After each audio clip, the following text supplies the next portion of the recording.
Charles Dickens not only wrote a novella called A Christmas Carol, which they made into a movie, a play, and what have you, he also wrote a poem called A Christmas Carol.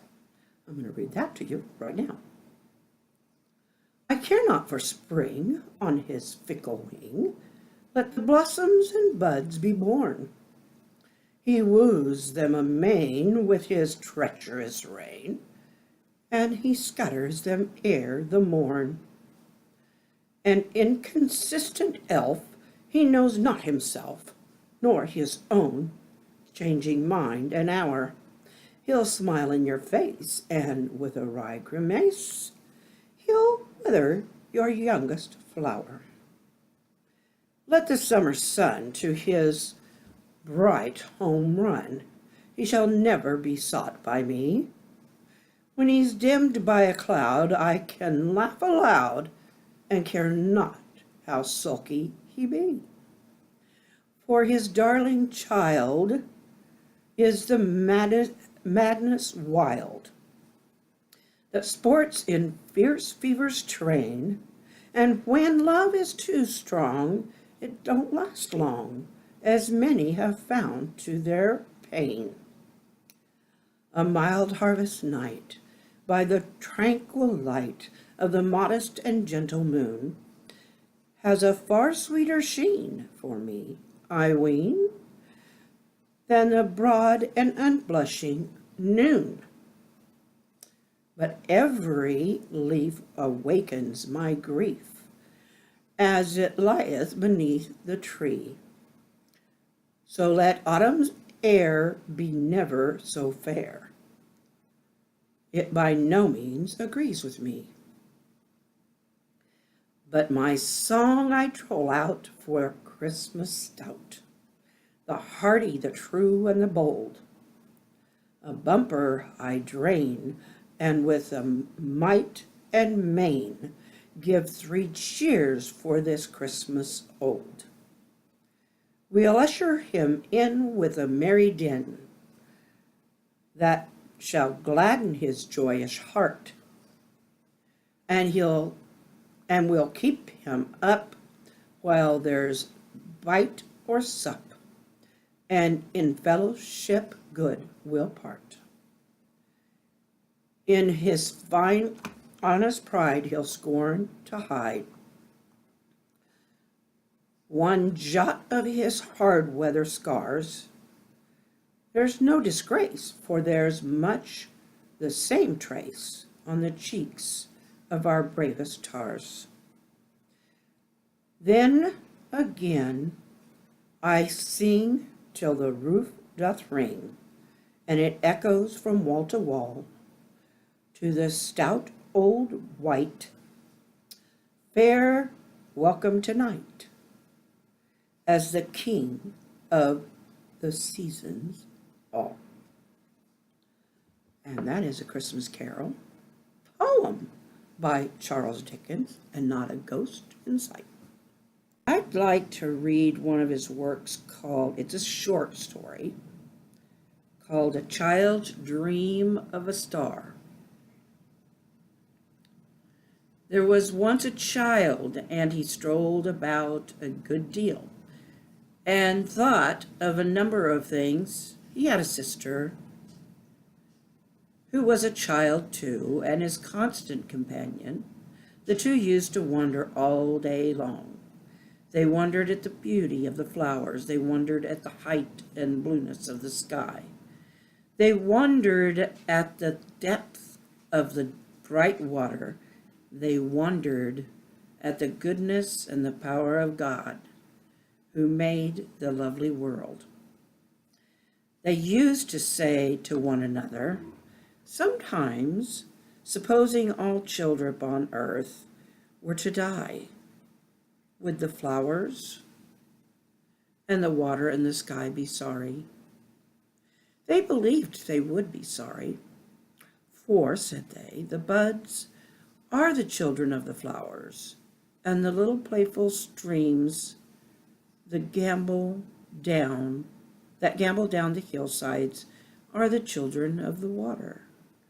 and the smallest bright specks playing at hide and seek in the sky at night must surely be the children of the stars, and they would all be grieved to see their playmates, the children of men, no more.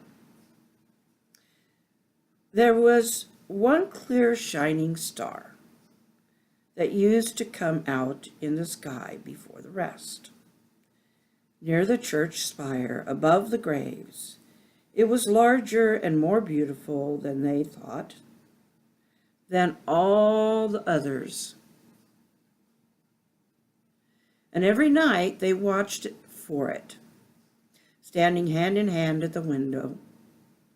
Whoever saw the first cried out, "I see the star!" And often they cried out both together, knowing so well when it would rise and where.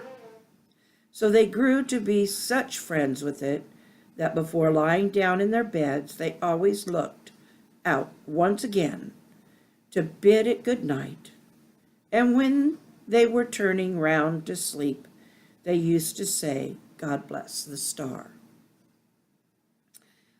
But while she was still very young, oh, very, very young, the sister drooped and came to be so weak that she could no longer stand in the window at night.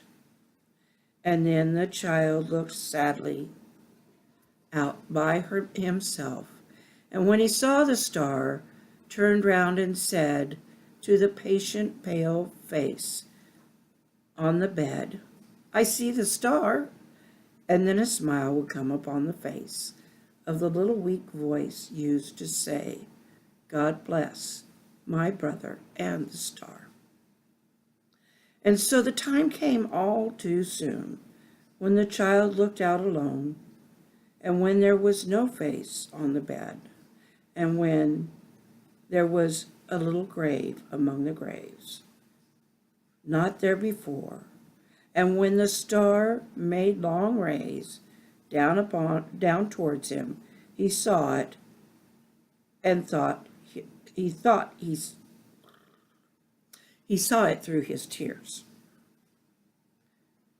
Now these rays were so bright, and they seemed to make such a shining way from earth to heaven, that when the child went to his solitary bed, he dreamed about the star, and dreamed that lying where he was, he saw a train of people taken up that sparkling road by angels. And the star opening showed him a great world of light, where many more such angels waited to receive him. All those angels who were waiting turned their beaming eyes upon the people who were carried up into the star.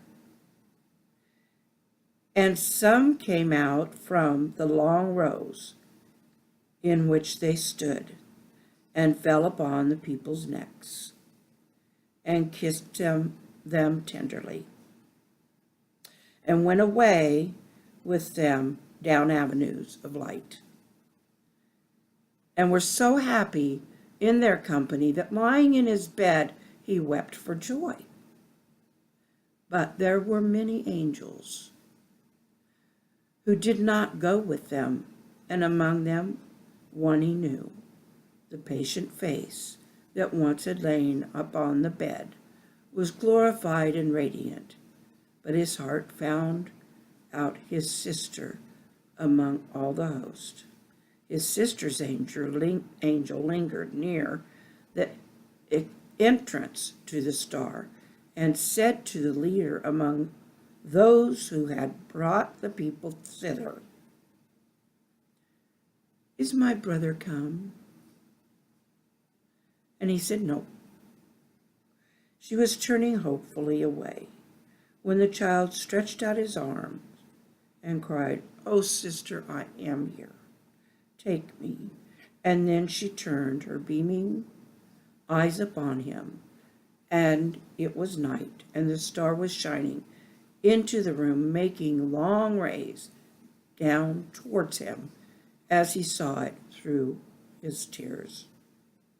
From that hour forth, the child looked out upon the star as on the home he was to go to when his time should come.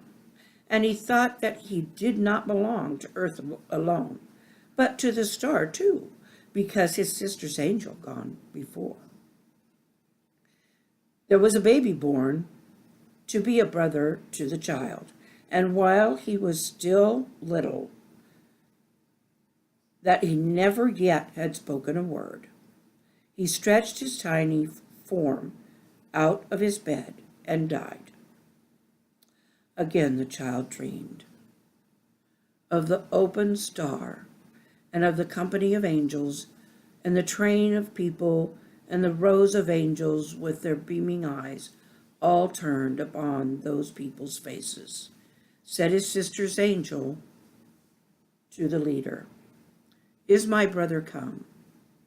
And he said, "Not that one, but another." As the child beheld his brother's angel in her arms, he cried, "Oh, sister, I am here, take me." And she turned and smiled upon his face, and the star was shining. He grew to be a young man, and was busy at his books, when an old servant came to him and said,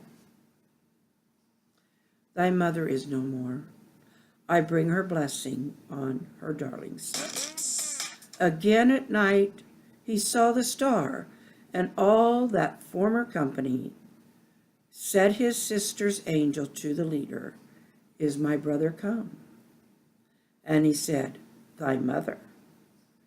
The mighty cry of joy went forth through all the star, because the mother was reunited to her two children. And he stretched out his arms and cried, "O mother, sister, and brother, I am here. Take me." And they answered him, "Not yet." And the star was shining. He grew to be a man whose hair was turning gray, and he was sitting in his chair by the fireside, heavy with grief, and with his face bedewed with tears, when the star opened once again. Said his sister's angel to the leader, "Is my brother come?" And he said, "Nay, but his maiden daughter." And the man who had been the child saw his daughter, newly lost to him, a celestial creature among those three. And he said, "My daughter's head is on my sister's bosom, and her arm is around my mother's neck, and at her feet there is the baby of old time. And I can bear the parting from her. God be praised." And the star was shining. Thus the child came to be an old man, and his once smooth face was wrinkled, and his steps were slow and feeble, and his back was bent. And one night, as he lay upon his bed, his children standing round, he cried, as he had cried so long ago, "I see the star." They whispered to one another, "He is dying." And he said, "I am. My age is falling from me like a garment, and I move towards the star as a child. And oh, my Father, now I thank thee that it has so often opened to receive those dear ones who await me." And the star was shining, and it shines upon his grave. That is one of those sad, happy, beautiful stories that are so indicative of Charles Dickens. I love that.